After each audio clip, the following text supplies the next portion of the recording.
Hey guys, Peter Obi, the Labour Party's presidential candidate, presented his case against President Bola Tinubu's victory before the Presidential Petition Court in Abuja on Friday, calling 13 witnesses in total.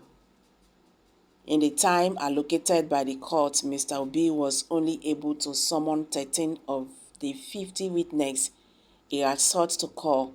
Additionally, he submitted numerous election paperwork.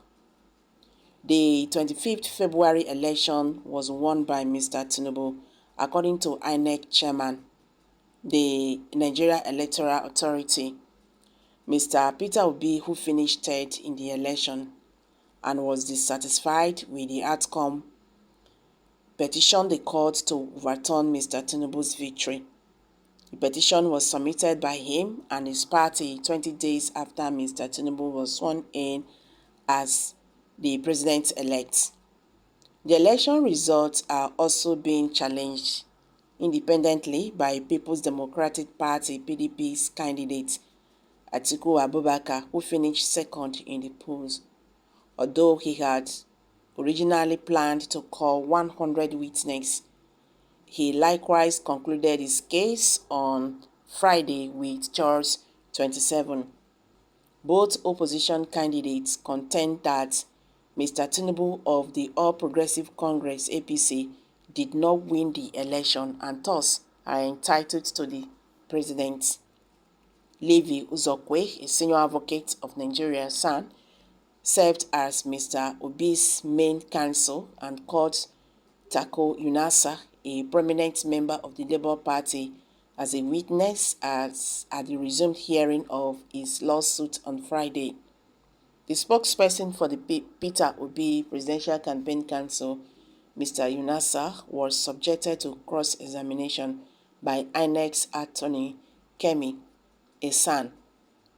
During the cross-examination session, Mr. Tinubu and the APC attorneys, Wale and Lateef Fabiami, both SANs took turns grilling Mr. Yunasa. The question of whether Mr. Yunasa was aware of a federal high court order dismissing the Labour Party's lawsuit contesting the Vice President Kassim Shettima's nomination due to the alleged double nomination was posed to him, he answered no. Ikechukwu Ezechukwu, a SAN, a member of Mr. Peter Obi's legal team, called Peter Yari as the 13 petitioners witness to witness stand. In Kaduna State, Mr. Yari presided over the presidential election on oath. He embraced his testimony.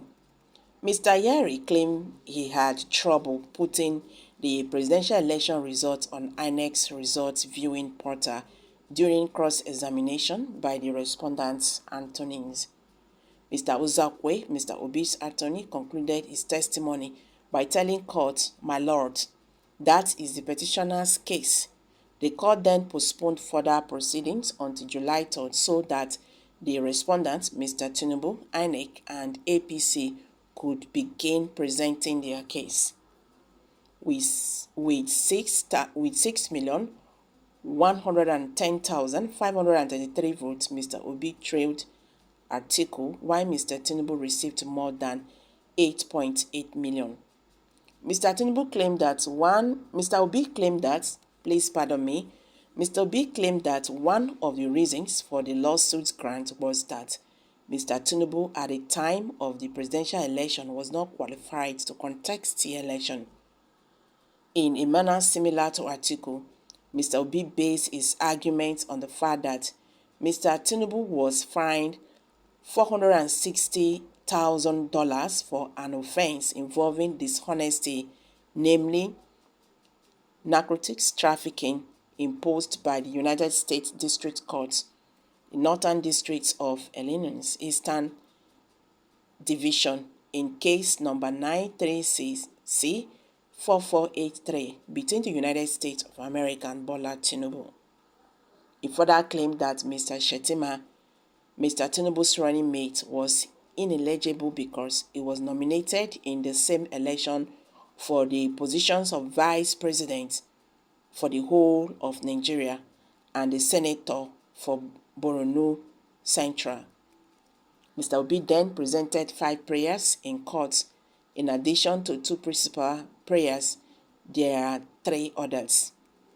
In his 2 primary requests, he sought the court to rule that Mr. Tinubu and Mr. Shettima were ineligible to compete for president.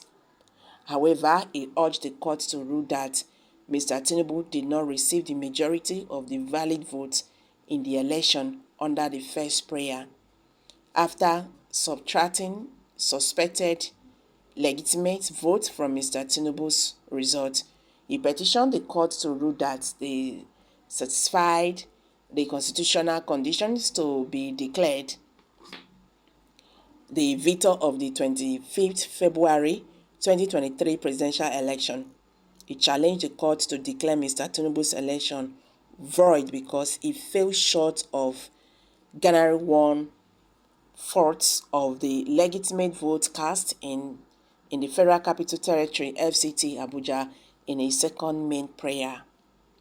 But in his third prayer, which he offered as alternative, Mr. Obi pleaded with the court to declare the election invalid and required INEC to hold a new one.